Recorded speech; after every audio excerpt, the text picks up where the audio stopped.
Afternoon. It's 5 o'clock, and like every day, we are now once again gathered together to give an update on the coronavirus, but also to recommit to doing everything it's going to take to protect those around us. And let's start the way we always start, by saying that we will get through this. We will get through this together. All right, so everybody, we will get through this. We will get through this together. One more time. It helps when we say it.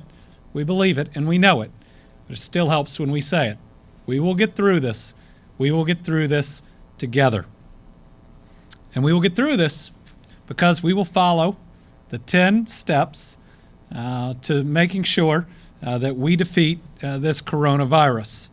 Those 10 steps, which we've tried to distill and make it easier as we go over every day, and which will, when James pulls it up, will be up on the screen. We're helped by James today, along with Virginia. I'm going to try to do them by memory. Our 10 steps are about, number one, engaging in social distancing. Social distancing is our most powerful tool to reduce our number of contacts and to ultimately reduce the spread of this virus and to ensure we have the healthcare capacity that we need. Number two is avoiding crowds, any size crowd. It is our job to make sure that we do not go towards or participate in any crowds. I should have started with the very first is healthy at home.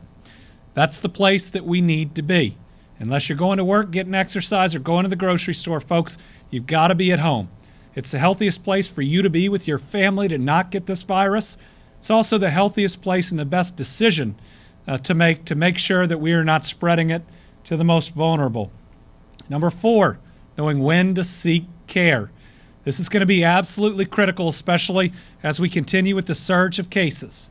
That if you are well but nervous, that you do not go to a healthcare facility so that you are not overwhelming it. You call the coronavirus hotline, which is on the website. Number two, that if you are sick but might not have sought care but for the coronavirus, you call. You do not go to. You call your primary care physician or a physician or a physician's office to first talk to them about why you are seeking care. But third, if you are truly sick or if you are injured, that you get the care you need. This is going to be so important going forward to make sure we have the healthcare capacity to help those that need it the most. Number five, kycovid19.ky.gov. That is our website.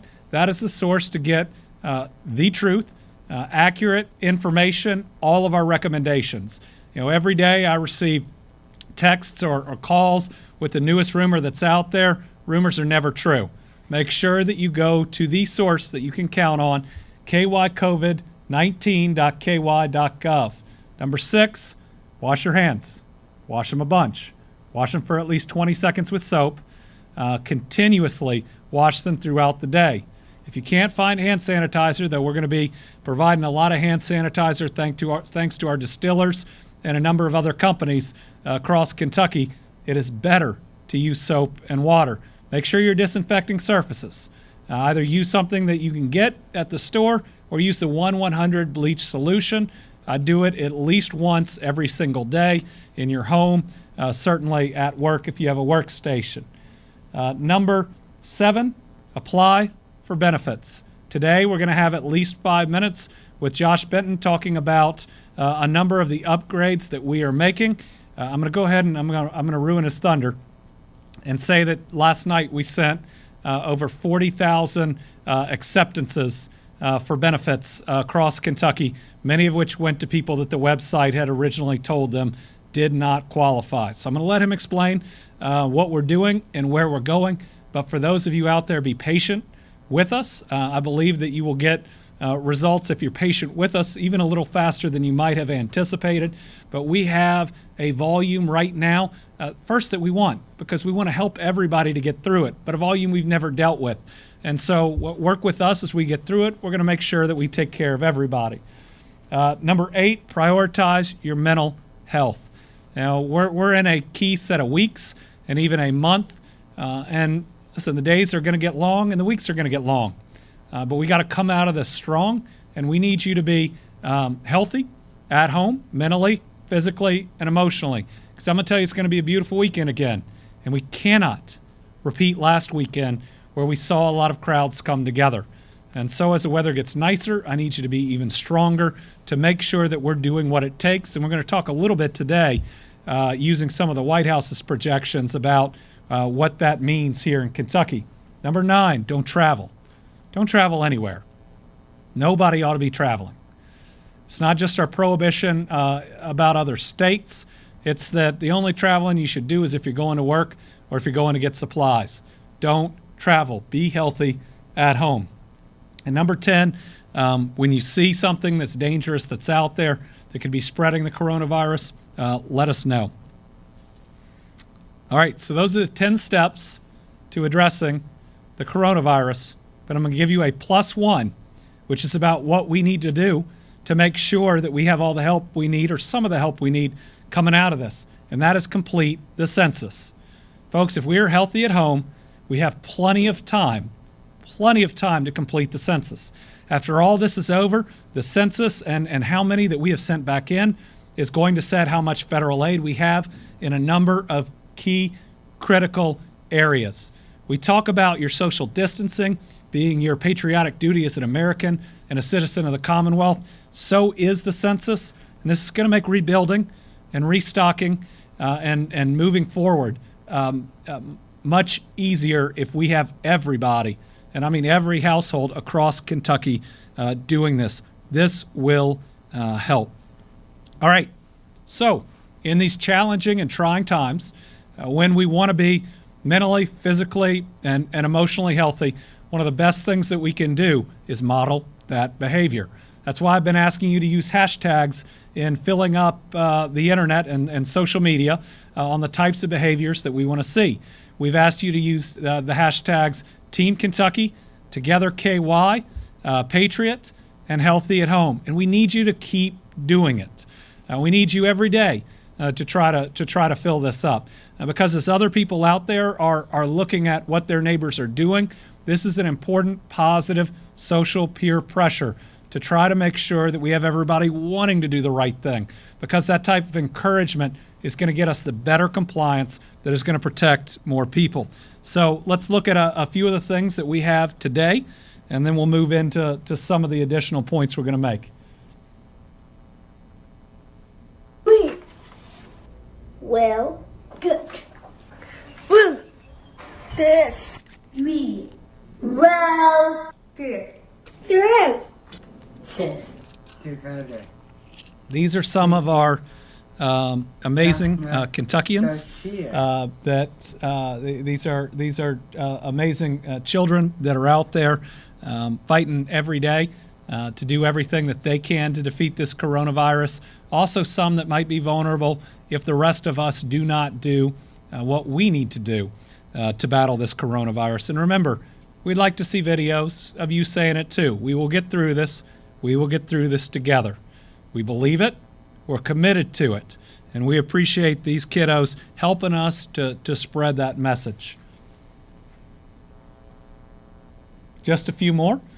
We appreciate all the chalk drawings that are out there. And it's been amazing to see the art as it's grown. I will tell you that this positive example works. My daughter has been out doing it herself, about being healthy, about being together, about the things we need to do. Again, here are folks helping out with PPE for first responders. And let me say, the first responders appreciate this. They appreciate the meals. But the number one thing they would ask you to do is to be healthy at home. The number one thing you can do to help a healthcare provider, though we will take any PPE, but the number one thing that you can do is to make sure you're following all the rules and the recommendations, because the more this virus spreads, because people don't do it, the more our healthcare workers are exposed to it. And let me thank those healthcare workers. They are heroes. Let me thank the grocery store workers, everybody involved in the food supply chain, how important they are right now. Our police, our firefighters, our EMS, our social workers. who are out there still having to make house calls in the most dangerous situations, thank you for what you're doing, and for so many others that know that they are likely exposing themselves to this virus, but are doing the right thing anyways. All of our folks that are making meals at schools or in other places, thank you for what you're doing. And you know what? Our kids see it and they appreciate it. They love what you're doing. You're heroes to them too. And this is something that I saw that hit me as a parent. I have the days where my kids so desperately want to do some things they can't do right now. And while those are hard conversations, and while those sometimes result in kids that are upset and it hurts and you feel it, it's not just what's in their best interests. It's what's often in their grandparents' best interests. And so many that have gotten this virus aren't just in those senior years. It's everybody, and it can harm those in other age groups. We do need to remember that. All right, this is Woodford County Cooperative Extension Service doing two things that are important. Number one, they're wearing green. It's a color of compassion that we are wearing to honor those that we have lost. And number two, they're engaged in a virtual meeting. That's what we need to see. Every meeting needs to look like this. Again, here is a donation from Gray Construction of 3,000 face masks in the Lexington area for everybody who is helping out. Thank you, and keep looking. Keep looking. Every single bit of PPE, especially that is medical grade, every industrial N95 respirator that we can find, every single one of those will make a difference. And I'm asking any Kentuckian that has them to donate them. We're going to need them. And these are just more Kentuckians every day that we see coming together, lighting their homes up green, telling people that have lost a family member during this that they are not alone, and that we all feel for each other. When we lose a Kentuckian, it's a loss to all of us. Green, stick around and you'll see what I mean. There's a mountain top that I'm dreaming of. If you need me, you know where I'll be. I'll be riding shotgun underneath the hot sun, feeling like a someone. I'll be riding shotgun underneath the hot sun, feeling like a someone. We got two in the front.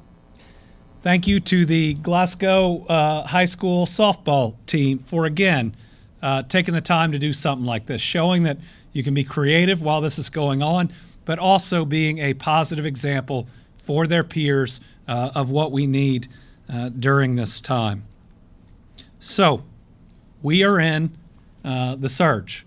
We know we're in the increasing the escalation of our curve, and the next couple weeks, and in fact, this entire month is absolutely critical. We need everybody to give everything they've got during this period of time. Remember, we typically see the ramifications of how well we're doing about 2 weeks later. And I will tell you, our actions, our aggressive actions, and everything that you all have sacrificed is making a difference. It is making a difference, but that doesn't mean we don't have to dig a little bit deeper, especially during this period of time. So we got 3 primary ways that we attack this coronavirus, that we protect each other. Number 1 is social distancing. It's all these steps we're taking about being healthy at home, about shutting down forward-facing businesses to in-person traffic. It's all the sacrifices that you all are making. And this is the one part that is entirely in our control, where we as Kentuckians, without any help from the federal government or anybody else, can slow the spread of this virus, can make sure we have the healthcare capacity we need by decreasing the number of cases over time, or at least lessening them. This is the best way that you as an individual can help in this fight. I know it feels like this is all out of our control.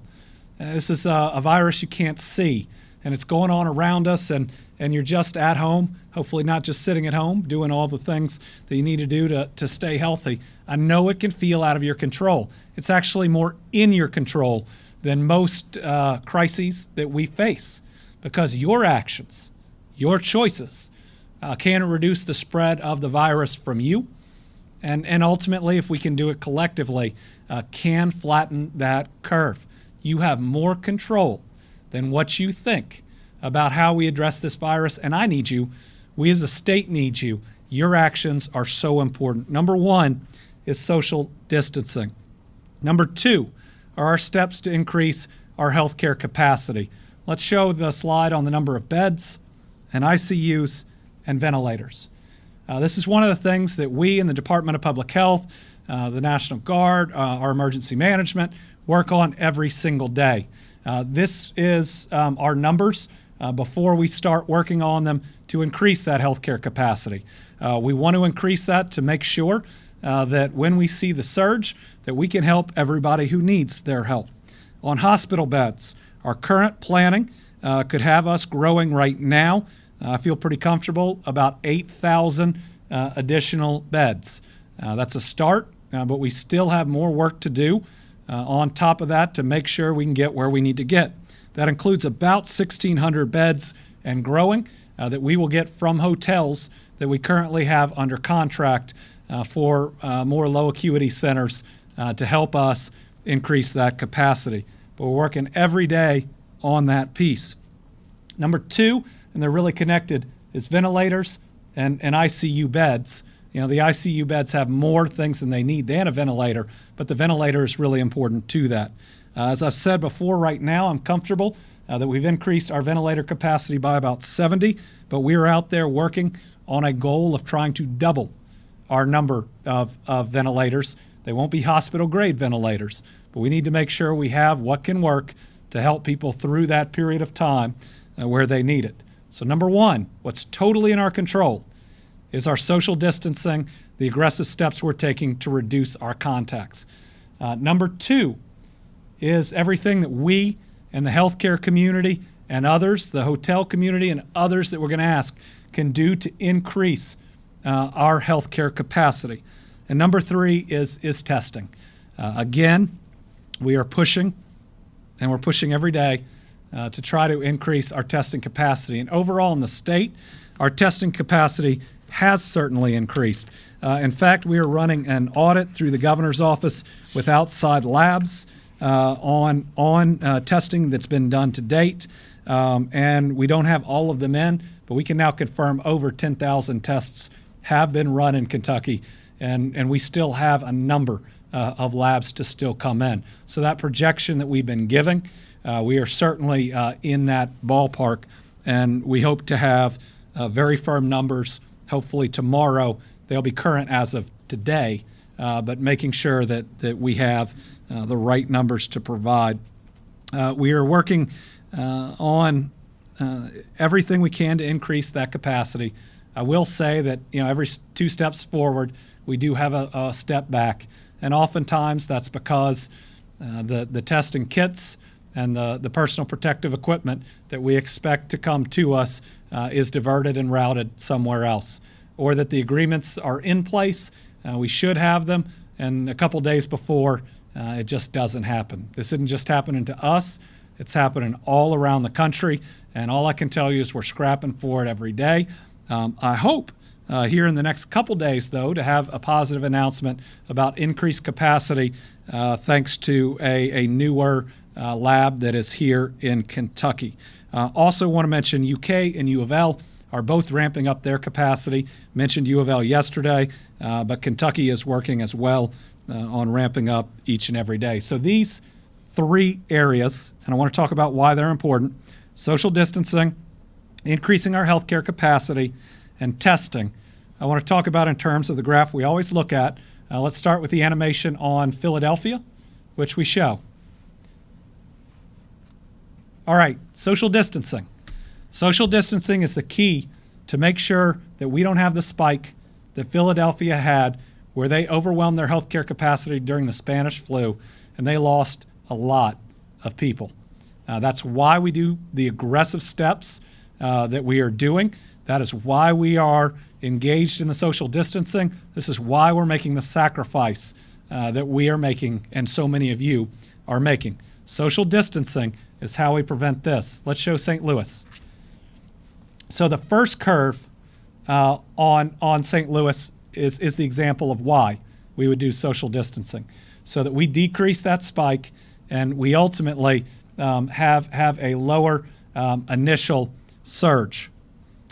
Healthcare capacity and increasing it is how we try to protect our people when the surge that we are in the middle of, and we don't know exactly how large it will get, it's all projections, but that we have enough beds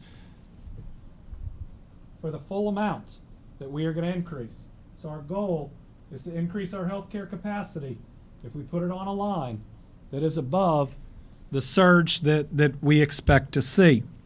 And then the testing, which we want to continually ramp up, but I will say it's going to be very important to try to do everything we can, and this is why Louisville's important, to reduce any spike or any reemergence that we see in the fall. Our hope is, at least by that time, that we will have the ability to identify, to isolate, and to contact trace in a way where that next bump that we have seen, that we can reduce much in the way that Louisville was able to reduce that final bump. So those are three critical ways that we address this, and hopefully that shows you why each one is so important. And let me mention that it's serious. I think we all know that now. Yesterday with our number of deaths that we had, I think we all know that. But I want to show the graph that the White House used the other day for the United States, where they showed a set of numbers. Let's do the bump where they predicted potential fatalities in the United States with and without social distancing. So this is what the White House showed the other day. And I will tell you that while we are still working on our modeling, we think that this is a somewhat optimistic scenario. Our concerns are that this virus can spread faster than this, and its toll may be greater than this. But this is the projections that they put out. They do have a lot of great scientists that are working for them. But I think that my concern, and many states' concerns, is that perhaps this is almost an optimistic scenario still. Look at, first of all, the number of deaths without social distancing that would be expected under their model in America. And remember, not everybody out there is engaged in social distancing or significant social distancing right now. And look at their rate and what it would mean. And this is with significant social distancing for what the White House put up all over the country. They predict 100,000 to 240,000 deaths. So while we're still working on our modeling, which is going to have different assumptions and different projections, I want to just show you with the White House's numbers what that would mean for Kentucky. So based on their numbers, and without taking into impact the overall health of our people, but just based on our percentage of the population, this is what that would mean. That if we had not taken the steps that we have taken, if we had not done the social distancing that we are already doing, under the White House's scenario adjusted by population, we'd be looking at 21,000 to 30,000 lives lost in Kentucky. Now, according to their math, with our social distancing, if we do it well, we'd be looking at 1,300 to 3,200. Now, two things about this. Number one, we believe that their modeling might be an optimistic scenario. But number two, I'm committed that we can do better on our social distancing. Even though when we were able to provide our modeling, I believe that our numbers will be tough for people to see. I'm convinced that they are only a prediction, and that we as a people are tough, we are strong, we are committed to do what it takes. But I, at least under this scenario, want to give you the reason that we're doing all these things, is that we're looking out for 1,300 to 3,200 Kentuckians that we love and that we care about. And so our decisions are critical. And when we make those decisions to treat a grocery store as a a social hour, when we make the decision to come together when we know we're not supposed to, that's the difference when we jump from the social distancing that's here to the no intervention, and we ultimately put more people at risk. So, folks, this is real serious, and I know you know that. We otherwise wouldn't have taken the steps that we have taken. I know you were ready for a slide like this, and you'll be ready at a later point when I show you a more pessimistic model. This is why we are doing what we're doing. We're ready for it. I know we can breathe, and I know we can commit to beating any model that we put out there. That's the type of people that we are. And I want to take a moment to talk about what happens when we don't engage in social distancing, when people violate the rules and the recommendations that are out there, and not only the harm, but the significant harm that it can cause. So I'm going to read, and it's slightly edited, some information from the Hopkins County Health Department. Hopkins County has been hit really, really hard. And we know the community is reeling. It's an important community to me. It's where my dad's from. It's where my family is from. Here's what it says. We had a church that had a preacher from Texas come down to Dawson Springs March 15th and 16th for a revival at another church. When he left, multiple families were sick. Church placed a post on social media that those people did not have the corona, they just had the flu. According to several people interviewed, they were encouraged not to self-quarantine and still come to church. They did not practice social distancing at the revival. Hopkins County now has 24 cases, hundreds of contacts, and 2 deaths with an epidemiological link to this revival. We've additionally had cases in Muhlenberg, Clark, and Warren counties related to it as well. Also, we have a nursing home with a case, a business with a potential outbreak from this one revival, a healthcare facility, and an ambulance service that has had multiple personnel affected, and we closed a hospital unit and opened up a COVID unit. This is spread throughout our community. So to anybody that is not listening to the recommendations, to anybody that's still trying to hold, it's not just a service, but a meeting. Notice what one meeting can do, and it spreads far beyond those that are there. Let me say, I think that folks in Hopkins County are doing an amazing job in combating the coronavirus. The judge executive and the mayor of Madisonville do an update every single day. I think they've been communicating well, and they've been communicating effectively. The public health department, the healthcare facilities are all working really hard. But because a couple of leaders in a different part of the community decided that they were going to ignore the guidance, they have put the entire community at risk. You can't be doing that. You absolutely can't be doing that. The ramifications when we don't follow this end up being widespread, and they hurt people that didn't make that choice. That didn't make that choice. And they potentially cut down on the resources to protect other people. So let's do better. Let's be better.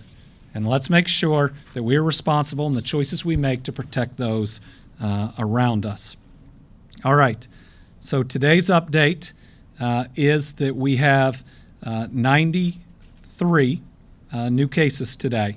And let me say that while 93 is a lot of cases, this is less than yesterday's. It doesn't represent a doubling of the overall number in the time frame that we're seeing in other states. So again, while we don't want any new cases, we know that there are going to be cases. But our rate of increase is lower at the moment than anticipated. And that's a good thing overall for our healthcare capacity. But we can also at the moment confirm 2 new deaths, and those are from a 60-year-old male from Davis County and a 76-year-old female from Hopkins County. I'm told Louisville announced one today. We haven't been able to confirm that. And so right now, what we would add are 2, which would bring our total number to 20 That is one less than some have reported. We had one in the past that was reported as a fatality that wasn't. So right now, as a state, we have 20. So tonight, let's make sure we honor the 2 Kentuckians that we lost today in Davis and in Hopkins County. Let's light our houses, our places of business, our universities, and everything else up green. We'll light the governor's mansion and the Capitol. But like I said yesterday, it means more that you do it. It means more because people driving around in the community will see it. They will feel that they are not alone for these families. They will know that we feel, and we want to take a little bit of that loss off their shoulders and help them to get through this at a time where we can't go over to their house to try to help them through it. It's also a symbol of renewal, that while that person is no longer with us, their spirit is no longer contained by their body and going to a better place. I fully believe that. Of the 93 new cases that we have been able to confirm, 31 are in Jefferson, 12 are in Fayette, 8 are in Harrison, 8 are in Davis, 5 are in Kenton, 4 are in Warren, 2 are in Clark, 2 Pulaski, 2 Montgomery, 2 in Henderson, Madison, and Bourbon, and then 1 in Spencer, Hardin, Jessamine, Lyon, Christian, Menifee, Oldham, Nelson, Franklin, Anderson, Callaway, and Breathitt. But folks, it's everywhere now. I heard about a county today that said, oh, but this isn't in this county. Well, in fact, we know that it is. That while somebody was tested in a different county, that they lived in that one. And so if you hear from anybody that the coronavirus isn't where you live, it is. But all that means is everything we've been doing is important.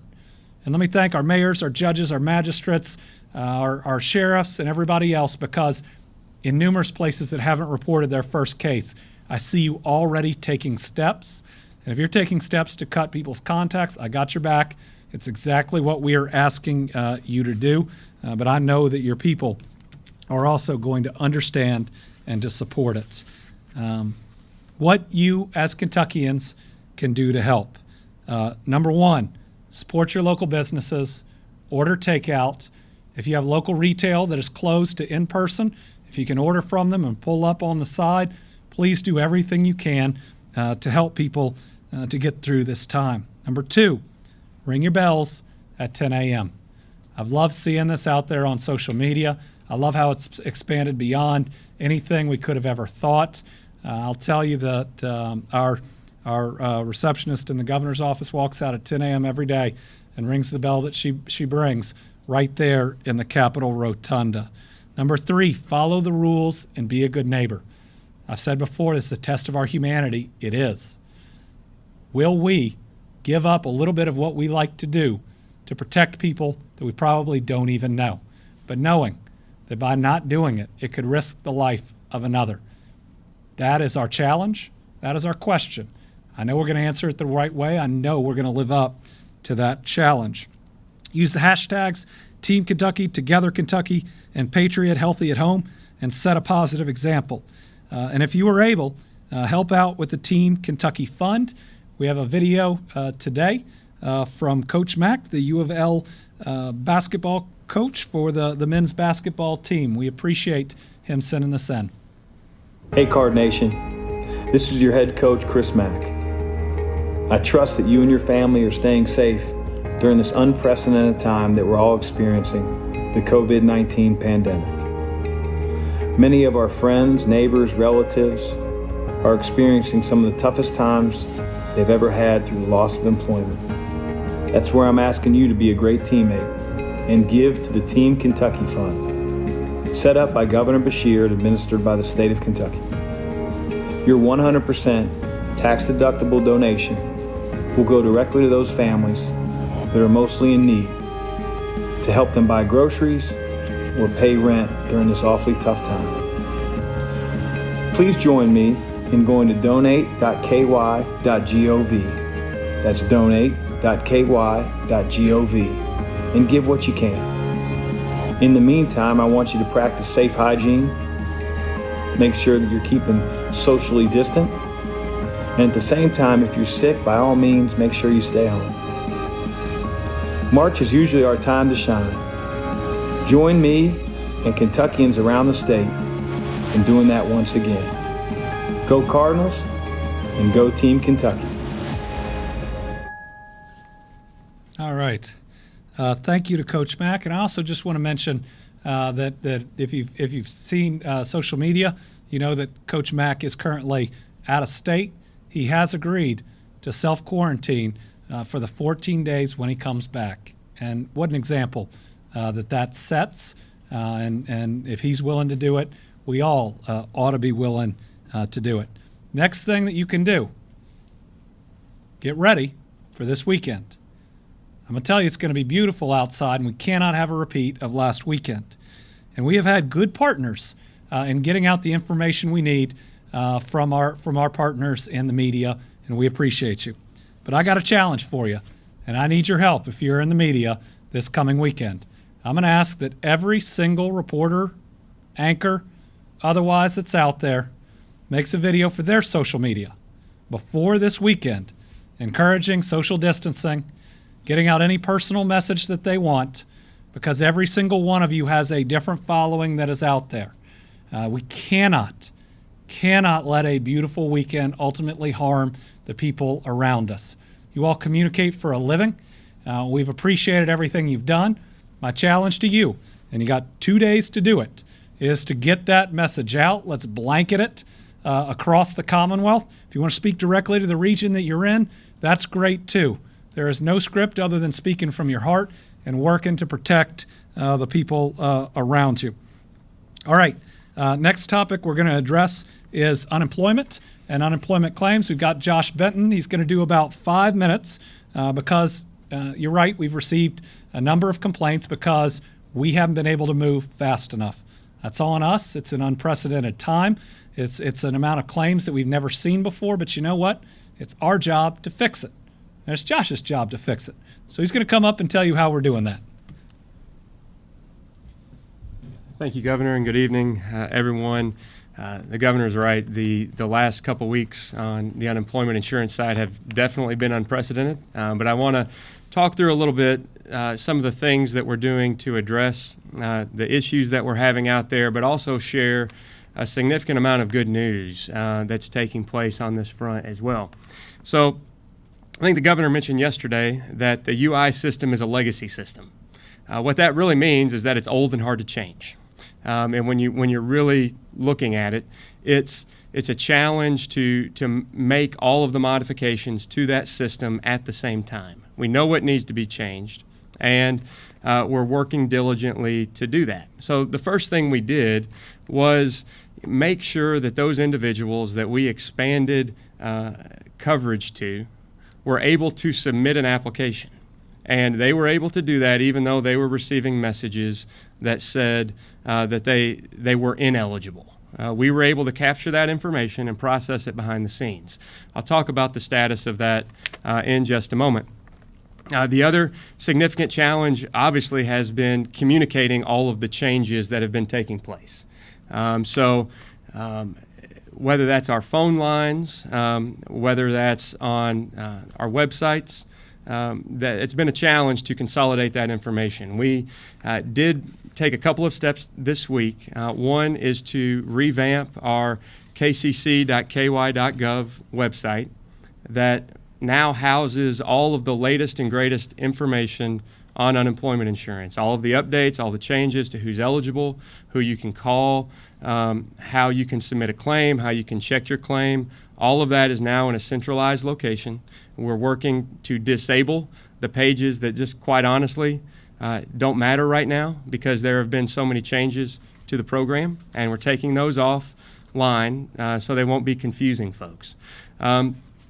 The other, which I think has been the biggest communications challenge, is our phone lines. Typically, day in and day out, we have 12 people in a normal situation that take about 1,000 to 1,500 calls a day.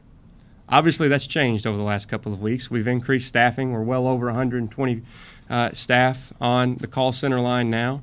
But in the past 3 business days, we have received anywhere between 80,000 and 200,000 calls on that line. And it's, we know, causing backlogs and hold times that none of us want to see. We're working with additional vendors to come online with us so that we can have a variable call center workforce to help answer the calls, answer the questions as best they can, and get people pointed in the right direction. We know that that's an issue, and we're working every day to solve it. In addition, on the call center, I think just some requests for those out there. Now that we've centralized the information on our website about eligibility, I'll talk about some other changes here in a minute where you can find information. Also, we have the latest and most up-to-date information going out on our social media platforms, both through the Kentucky Career Center and the Education and Workforce Development Cabinet. So you can get that latest information. But we would like you to prioritize who's calling. There are some people that need to talk to someone to be able to file their claim. Those people are individuals who need to reset their claim or reset their PIN, or it's someone who might be having trouble with the online application that needs assistance. That can be a variety of issues, whether it's technology assistance or in some cases there might be a disability involved where we need that person to call in and communicate with us so we can help them file their claim. So we want to prioritize those groups of people. Those are the ones that need to be calling. We need to be able to communicate with those folks over the phone. To just check a claim, to check a claim status, that can all be done through a claimant's online portal that tells them when they qualify to request a benefit payment and that sort of thing. So please utilize those online resources to get the most accurate information so that we can reduce the volume on the call center line. We're going to be staffing up every day to make sure we can take the calls, but we really need to prioritize those specific individuals. The second piece, as I alluded to, was our system, the legacy system, the old and hard to change system. With all of the changes, we had to prioritize what we changed first. And so what we did was we prioritized being able to capture the information of specifically individuals that don't typically qualify. As I said, they were still receiving those messages that they were monetarily invalid or didn't qualify. We pulled those offline and were able to process those manually. The governor referenced earlier that there were upwards of 40,000 notices that are going out starting last night to those individuals who received those notifications, explaining to them that they have been approved and that giving information on how they claim and when they're going to be receiving their payments. They're going to be approved under the newly CARES Act, the newly approved CARES Act that came out of Congress with that funding stream. And so they will be receiving information about the pandemic unemployment assistance resources that are available to them. Additionally, we are connecting their updated information on their claim to their online dashboard. So by the end of the week, all of those folks are going to be able to see on their online dashboard what the status of their claim is. One additional piece of information to remind folks is that if you are filing a claim, your first payment is automatic. So we're getting a lot of calls in asking, how do I request my payment and that sort of thing. It's automatic. We're processing those as of today, Sunday, Monday, and Tuesday. We processed over $18.5 million worth of claims to over 32,000 Kentuckians that filed for unemployment insurance the week of March 16th. That was the first week that we saw significant claim increases, and those individuals are starting to see those payments come into their account. We have 3 more days today through Friday when payments will be made. So that will continue. That first payment, does not have to be requested. It's something that is just going to be automatic. Something that really epitomizes Team Kentucky. I think that's really important to point out. is that we have really taken an all hands on deck approach in the Education and Workforce Cabinet and really across state government to address UI. Not every claim that comes in is perfect, and it has to be reviewed. It may have to be cleaned up. We have help from 3 different state agencies and the governor's office who are working to review those claims. In the last 10 days, that group of about 150 people have reviewed and processed 70,000 claims so that they can be paid out on time. They've done a phenomenal job of getting brought up to speed very quickly on what they need to review so we can make sure that UI payments are going out in a timely fashion. Just a couple of things to remind folks of too. When these type of large-scale layoffs are happening, it's ripe for bad actors to try to scam people. And it's a reminder to individuals on UI that if they're getting a message that is not coming from a ky.gov email address, it's not from us. Don't respond to it. Don't provide any information to it. And also, we're not going to call you and ask you for money, ever. So don't provide any information to anyone that's asking that. We know those things are going on right now, and they're trying to scam people who are eligible for UI and leading them down a path that's essentially stealing from them. It is stealing from them. They can report that to the Attorney General's scam hotline and make sure that that gets reported. But if it's not from a ky.gov website or email address, it's not from us, and we're not going to call you and ask you for money. You can be assured of that. So a couple of additional things just for everybody to keep in mind, because we're getting a lot of questions on these things as well. I mentioned the CARES Act. That did a couple of things for Kentuckians on unemployment insurance. One, it automatically extends benefits for 13 weeks. So if you are on unemployment insurance right now, or you're about to be, or your claim was exhausted on or after January 27th, you will receive an email from us explaining how to reopen that claim and extend it. So that's coming. It should be coming by the end of the week. In addition, the additional $600 a week that is going to be added to everyone's claim. That will be beginning to be processed as soon as we receive guidance from the federal government on the funding stream and when it's going to be coming to the states. Starting March 29th, it's eligible. So if you were on unemployment insurance on March 29th, that week is going to be your first eligible week. So potentially, the payments that come out next week could have it if we receive the federal funding stream. So that's something to keep in mind. That's coming. We will let you know when it's coming. We'll make an announcement that says that the $600 are being included. But just to close, we know it's been challenging. We know this has been difficult, especially for folks trying to call in, especially for folks that are having trouble applying.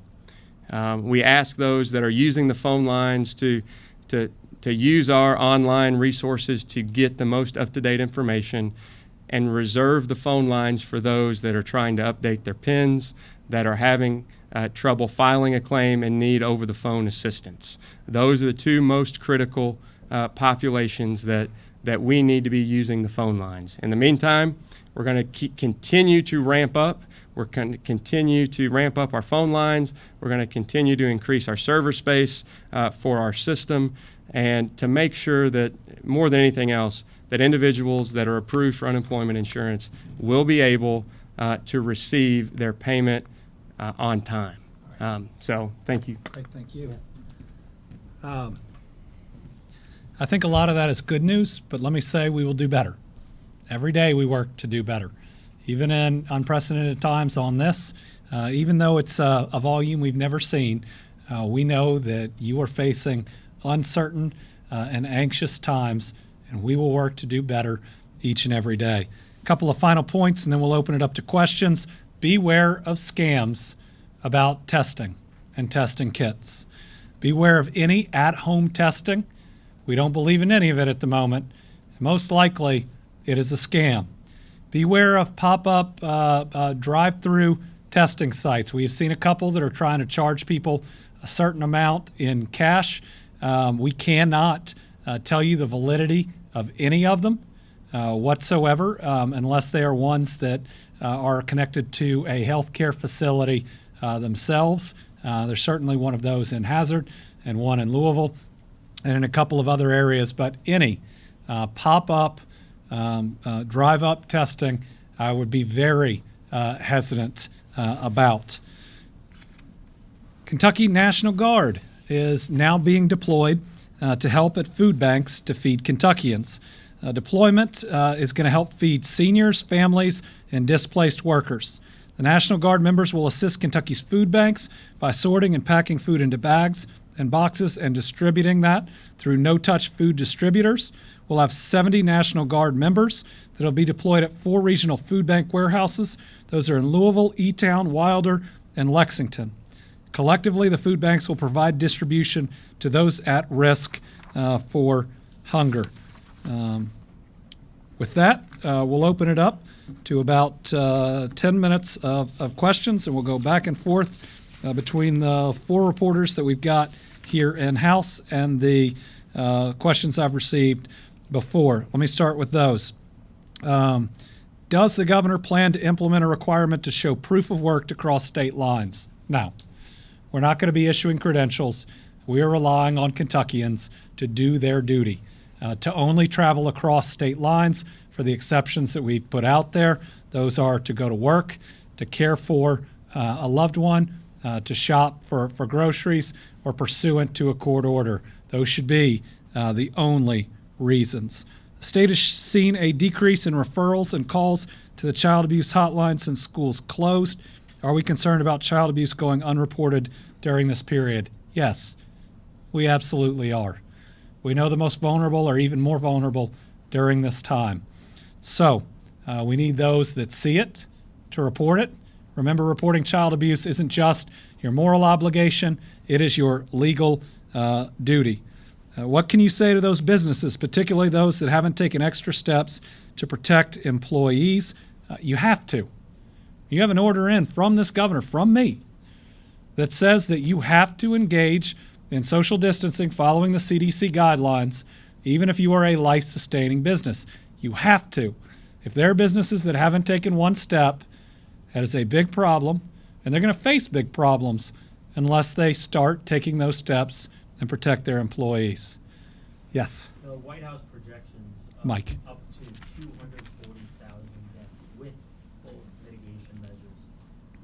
That's a stark number. Can you tell us about the models you're looking at that lead you to believe that's an optimistic scenario? The question is, we showed the White House numbers on what we would face if there was no mitigation versus if there was social distancing. We see this as a very fast-moving virus, preying on especially those with heart, lung, kidney disease, compromised immune systems. I think it's not just here in our state, but in other states. The heads of public health, the commissioners, and others, see this as an optimistic scenario, and that's hard. That's hard to stomach when you look at some of those numbers. Now, I don't want to criticize the White House for it, because it has led them to take the steps of extending their guidance out through April 30th, and that was a good move. But as we share our modeling, I think it's fair to say that we think the danger is greater than this. But I also believe that our ability to impact it isn't shown in this graph. So this is just kind of the general social distancing that they would expect in the country. I think we can do better. I think we already have orders in place that would lead us to do better. And if we could get everybody on board, no more of what I mentioned in Hopkins County with what they're dealing with. That's how you move from the social distancing to the scarier and more deadly graph. If we can get beyond that, if we can prove this weekend when it's beautiful that we are committed, then we can do better, I believe, than any of these models that show social distancing. Joe. You mentioned the group in Louisville that's doing pop-up testing sites. A lot of people think that's fraudulent or scam. Is any law enforcement looking into actions there? And what specific steps does a company or a group have to do to have a pop-up site? Do they have to go through the state on that? So the question is about a pop-up site in Louisville today.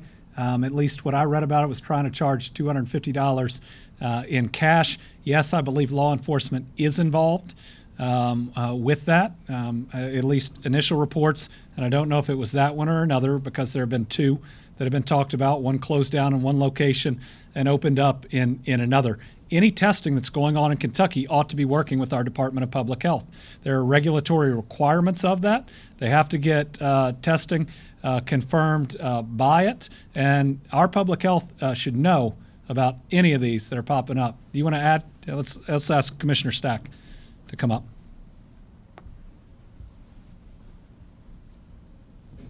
Thank you, Governor. On testing, this is a virus, the treatment is supportive. You shouldn't be handing over your hard-earned and precious money to go get pop-up testing anywhere. The paradigm is what we've said all along. If you feel well and you're not sick, don't get a test. If you think you're mildly ill, you still don't need a test. Stay home, self-isolate, and let the illness run its course if you feel well enough to do that. If you are sick and you feel you need medical care, you have a fever plus trouble breathing or a bad cough, and you feel like you are getting progressively more ill, then go seek care and let a qualified medical professional evaluate you and determine if a test is helpful to you. This is not a situation, particularly when you're facing so many other sacrifices economically, where you should hand over your hard-earned money to go pay someone to get a cash-based test. Please don't do that. It's not going to help you, and it's going to waste your money on a thing you don't need. But if you need care, call by telemedicine or by telephone and seek care from your medical provider. Or if you really feel ill, seek care at a healthcare provider, but do try to call them first unless you really feel you're sick enough to need care. But please don't hand over your money for these tests. Thanks, Steve. Phil? You talked about like Lowe's and Home Depot, places like that. I know we've been getting some calls. People emailed me personally wanting to know, have you reached out to the Walmarts, the Dollar Generals, places like that. Right. For similar conversations. So the question is, I talked before about reaching out to Lowe's and Home Depot and talking to them about their crowds, and I do believe we have seen additional steps, and I believe we've seen better compliance, not just the stores trying to push better compliance, but better compliance by people going into those stores. And, yesterday we ended up with 7 deaths, and hopefully that woke people up too. And what we showed today, I know we can take it, but it reminds us that not obeying, not following the guidance can have real ramifications. We talked to Walmart yesterday about the same. They are taking steps. We asked them to take some additional steps, and they're going to do that. Haven't reached out to the Dollar Generals yet. We need to do that, and we'll get on that. A couple more written ones.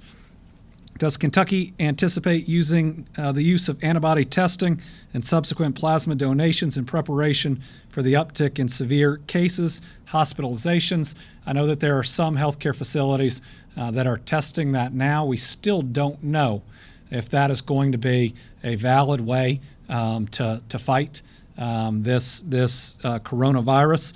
We are watching what comes out of the science. But some of the talk about this and some other things is beyond what we actually have the scientific knowledge on. Can the state provide ballpark figures of how much PPE we currently have on hand? We're working on a way to index that on a daily basis. It changes so much on a daily basis, from purchases to donations. I can tell you that right now it is harder than ever to make the purchases of PPE in this country.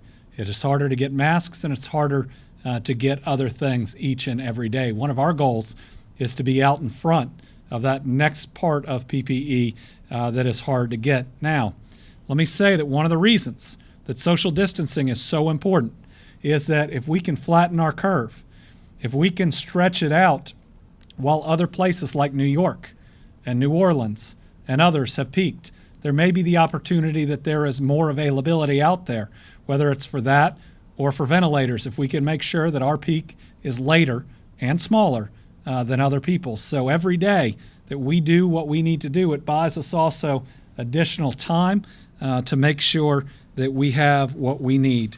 But also it's our challenge. I mean, test kits, swabs, masks, gloves, gowns, they're all difficult to procure right now. And most everything that we see coming into the country is going directly to FEMA, or FEMA is getting. And most orders that we have, even when they are on contract related to the federal government, come in much smaller, even with other entities than we would like. Yes. Question on. Hold on. It's my turn. Well, come on. Hey, first, yes, it's your turn, but we don't need to be shouting down on each other. We'll all have time. It's 6 o'clock. So you previously reported the death in Fayette County that turned out not to be something. Right. Could you explain what happened there? But there's, that's part of a regular trend that we're seeing where the state's keeping track of cases a little bit slower than what we're seeing elsewhere, and there have been some underreporting, misreporting. What is the process that you have in place for tracking all of these cases? Well, the question is on. We were able to obviously announce today that one previous death we'd reported was not accurate, and we've reported some counties that have had that we reported as positive that weren't positive. What we have is we have epidemiologists that gather this information when it's reported by labs or it's reported from our local health departments. But we have how many local health departments? 61 in Kentucky, and that communication is coming in to different epidemiologists. We have over 15 labs that are reporting now, and that comes into our epidemiologists. And they are working shifts and hours that they have never been asked to work before. And we're trying to provide updates every 24 hours. The data we're going to do the best we can with. We're going to admit when there's been a mistake in it, but it's just what it's going to be as we move forward. My goal is to try to be transparent in what we know when we know it, and to provide as much as we can each and every day. We are conducting an audit out of the governor's office right now on the different labs out there and getting their total number of tests that they've done and their total numbers of positives. Again, that information is only as accurate as what we are told, which is one person on the phone talking to another person on the phone. And especially as these rates climb, we're going to see even more parts of the data that we have to change over time. Sometimes we get someone that calls us and tells us that they have a positive case that we haven't gotten in yet. We try to include that in our evening update, and afterwards they call and say, we were wrong, it was negative. That happened with one that we thought was in a nursing home.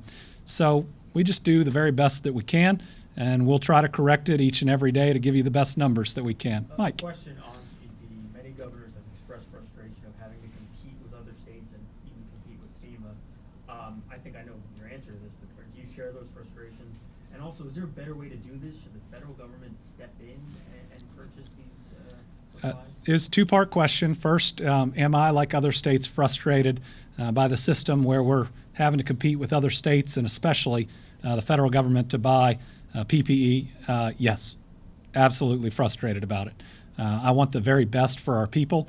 I want to have everything that we could need for them. I know that every day that we can't get it, that we're putting people's safety on the line. Yes, it is a major problem, but we are not alone.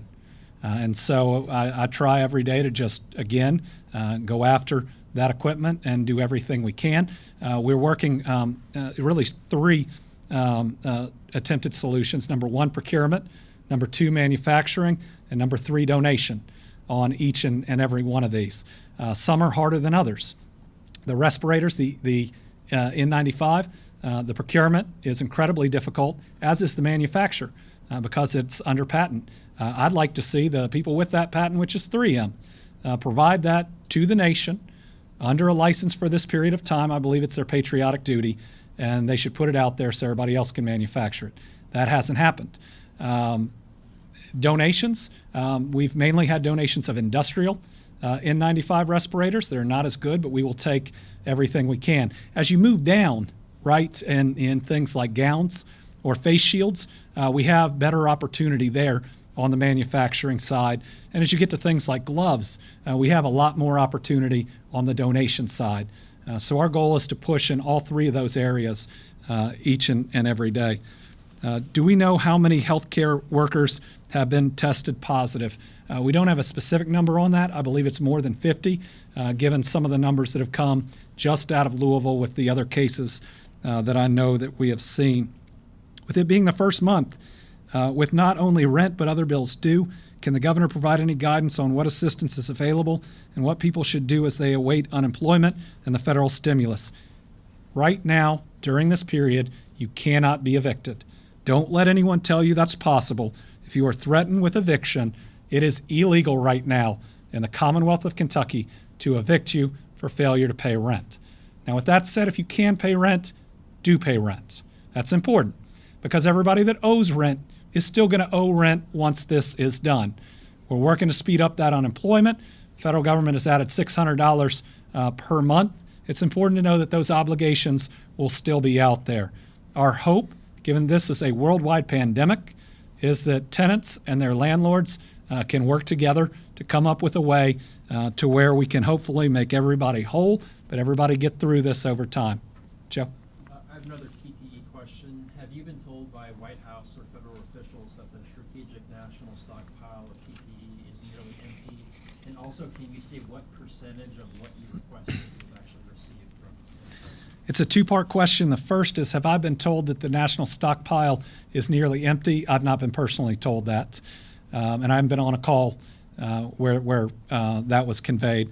And the second is, can we give a percentage of what from the national stockpile versus that we requested versus we received? Let me get that for you. I want to make sure that's accurate. I don't have that in front of me. We get much less than we ask for, just like everybody else is getting much less. So the Washington Post reported that you got more than you requested. Is that false, or is there any truth? Oh, we've made request after request. No, we have certainly not gotten more than we requested. We at one point got a shipment that was helpful, but much less than we would ultimately need. But we and every other state are making requests each and every day, and not to pile on the federal government again. 4 months ago, none of us knew that we would face something like this, and so I believe everybody is scrambling right now. Do you have a comment on the study from the University of Washington that attempts to project the number of hospital beds that will be used and the number of deaths in Kentucky and other states at the peak of the COVID-19 pandemic? I want to wait until we're able to present our modeling. I believe if we compare the White House's assumptions versus that the White House's assumptions are higher. I believe in what we saw as what we could see at a peak in terms of deaths in Kentucky. In terms of beds, I believe our projection will be that we will need more. And that's why we have worked to increase that 18,000 and change hospital beds to at least 8,000 more that we believe that we will be able to deploy. And I will tell you, I want to make sure that we can have more than that. I was wondering if you can give me an update on the status between the State Health Department and the University of Kentucky to produce some specific modeling. We are still working on that, and we hope to be able to provide that information soon. Is the Department of Corrections aware of any other inmates or DOC staff that has been tested or would have tested positive for the coronavirus between what was reported on Monday, which was the one inmate at North Point, which I believe is tested negative? Our North Point test is negative. And Green River. So in Green River, we have 4 folks that have tested positive, all of which are either administrative or health. One of the healthcare workers was exposed to a certain subset of the inmate population there that are all quarantined in a specific part of that facility. None of them are showing any symptoms as of today, but we'll be monitoring that. And if there are other positive tests, we will report it. Can we confirm any COVID cases at Western State Hospital in Hopkinsville? I believe we have one confirmed case there. I don't have any other details on it, but I believe that we have one. I have a question on GE. I will say that we've been in communication with the mayor's office in Louisville and their Department of Public Health. The Department of Public Health, we're told, has been out a couple times, working directly with GE, and we are watching the progress and progress that we hope is being made there and can be reached between the workers and the company. Can we get an update on the Campbell County Nursing Home? I do not have an update on that one tonight. We will take just a couple more questions. Daniel's right, it is past 6. There are reports, sorry, you're drinking the Bevan here, you got a big question. There are reports of out-of-state license plates in the east, and have local officials in local state parks asked you to shut down the state parks? As, you know, there's been these concerns about people looking at The question is, there have been reports of out-of-state license plates in the east, though I will say we also have it in the west, and I have been asked by local officials to shut down state parks. I believe there's been one instance dealing with a state park where there's been a recommendation made to us. But county judges have absolutely expressed to me their concern that people are coming in from out of state, and we have talked jointly about different things that we can do to prevent both that travel and the reasons that might be behind that travel. I believe that there's a turkey hunting season that's coming up, as well as different areas where people are congregating that we are working together on to make sure that we are shutting down that ability to congregate. And right now, I know with this fear, we focus a lot on folks from out of state, and you hear New York, or you hear Louisiana, or you hear Florida. We shouldn't have anybody congregating, right? We should be just as worried about any other Kentuckian that's coming together in a group like that. And I will tell you that this is a moving target, and I'm glad that we hear about those concerns, because it means our local leaders are really engaged, and they are. When I say there aren't Democrats or Republicans, they're just Americans versus the coronavirus, I see it in those calls. I see it in their actions. I see it in their concerns. We have a lot of really good leaders out there that are really focused on this. Let me take one more. Phil. Some of the other states are basically a blanket stay-at-home. Are you considering anything like that as well? The question is, some of the other states are a blanket stay-at-home. Are we considering that as well? I believe when you actually look at the orders from those states, what you will see is the exceptions that they have are the same ones that are really allowed by our orders.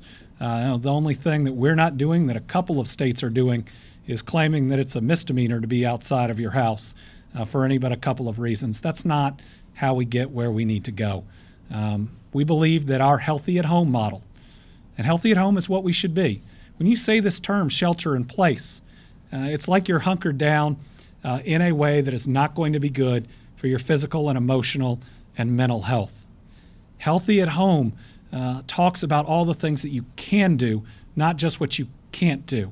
It's the ways that you can reach out to people through digital and other means.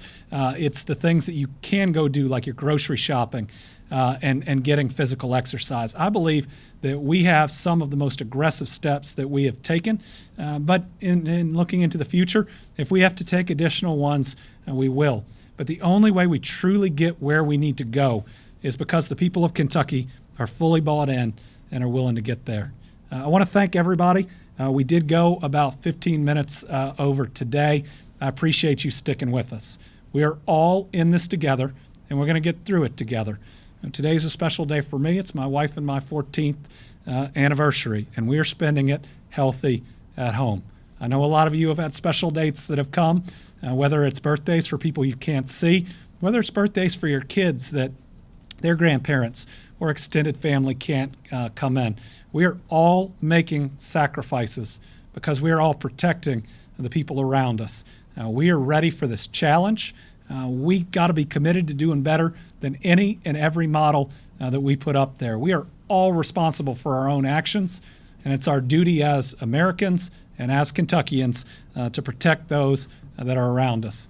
I have one last video I want to play that I want to leave people with. And these are a couple of kids filmed by their parents that get what's going on. And I want you to watch until the end, because I think it's the last line that's so incredible how this kiddo gets it. Thank you all very much. Thank you, Virginia. Thank you, James.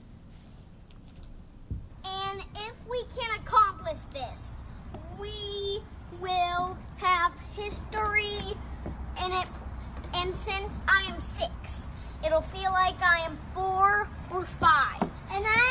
evil. And if we feel like giving up, we do not. No, not at all, no. And if you ever feel like giving up when you're trying to do something you really want to do, don't give up. Because I know deep down inside of all your hearts, there is a way to accomplish everything. And we are the future people. If we can do this, anyone can.